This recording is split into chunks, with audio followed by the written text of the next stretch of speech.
Hey guys, AC here. The gameplay in the background is me playing TDM in Black Ops 2 on Hydro. I finished the match 35-9 with about 450 left to go in the match. I get something like 7 kills in 15 seconds or so. But in this video I want to talk about E3 and the new details on the PS4 and Xbox One. So as you guys may already know, Microsoft and Sony both had press conferences on Monday at E3 discussing their upcoming next-gen consoles. Microsoft with the Xbox One and Sony with the PlayStation 4. Earlier in the year, Sony and Microsoft both had their own event to reveal their consoles for the first time, Sony doing it before Microsoft. They both took very different approaches. Sony focused much on the games in development and not so much on the console. In fact, they didn't even reveal what the console looked like until this week at E3. But during Microsoft's event, they talked much about the features of the Xbox One, but not as much about the games.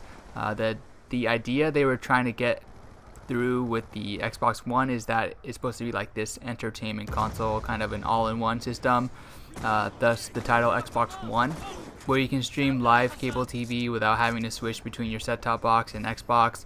Also, they have some exclusive partnerships with like the NFL Network and so on. At E3, both companies showed off more game titles and console info.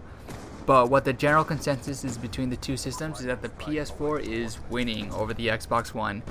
Major complaints about the Xbox One are that it is $499 compared to the PS4's amazing $399 price tag. The Xbox One requires users to check in online at least once every 24 hours. The Kinect, which is included with the system, is required to use the system. And also, Microsoft may implement policies regarding selling or sharing used games. In fact, in Sony's press conference, which took place a few hours after Microsoft's, Sony's spokesperson directly informed the audience that they will sell their console at $399, they won't require online check-in, and won't restrict users when sharing their games with others. It was definitely a straight blow at Microsoft's announcements on the Xbox One. Sony even made a short clip poking fun at Microsoft's idea of jumping through hoops just to sell your used games. So I'll show that right here. This is how you share your games on PS4.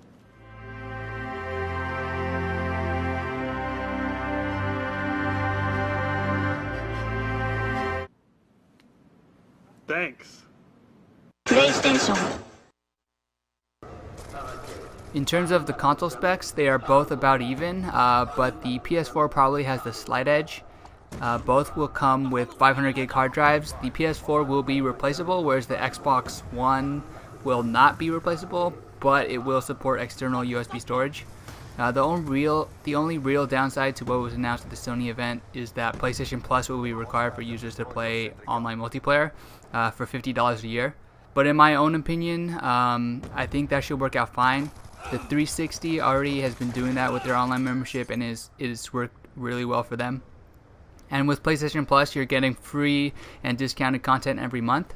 Of course, the free online play was one of the benefits of the PS3, but overall, I think most consumers will be willing to pay the less than $5 a month fee.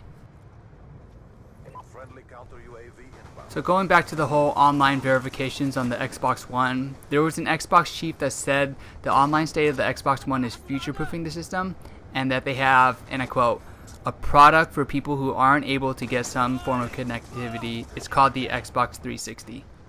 And I don't know why he said that. To me, it sounds a little messed up. Obviously, they want to continue supporting the 360 for a little while longer, but come on, that system came out 8 years ago. But is the price tag a big deal?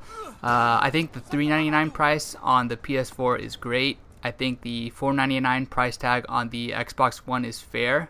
I've had a friend of mine who owns a 360 say that he would have bought an Xbox One at launch for $399, but since it's $499, he's gonna wait. As for the PlayStation Plus fee requirement, I talked to one of my other friends, and he was actually thinking of signing up for PlayStation Plus anyway. So I think either way, he thought it would be worth it. The Xbox One is set to be released November of this year, while Sony hasn't really. They just said that it's going to be released in the holidays, so they'll probably come out around the same time. So what do you guys think about these new console policies and prices for the PS4 and the Xbox One? Are these deal breakers, or are people overreacting to these online and used game policies? Will you be making the switch from one console to another, or are you going to stay loyal to the Xbox or PlayStation? For me personally, I'm going to stick with the PlayStation. I've had a PlayStation since PS1. Personally, policies and prices announced for both consoles are fine to me. If I were an Xbox guy, I would probably stay with the Xbox. But I can understand why people are upset and why people might be making the switch to the PS4. But let me know what you guys think in the comments, and thanks for watching. Fire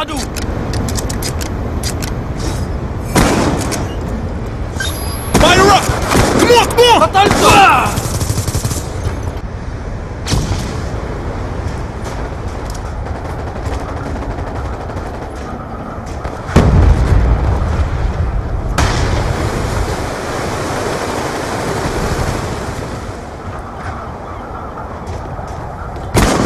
سقط أحد الأعداء!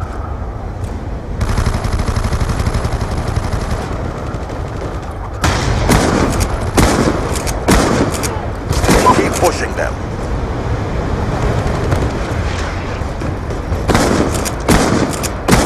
سأملأ الخزان.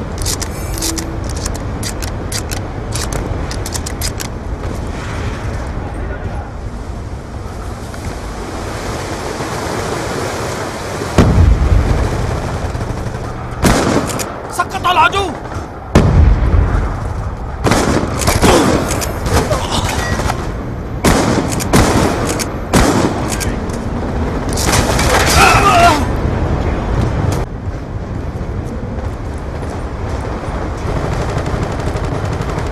Friendly UAV inbound.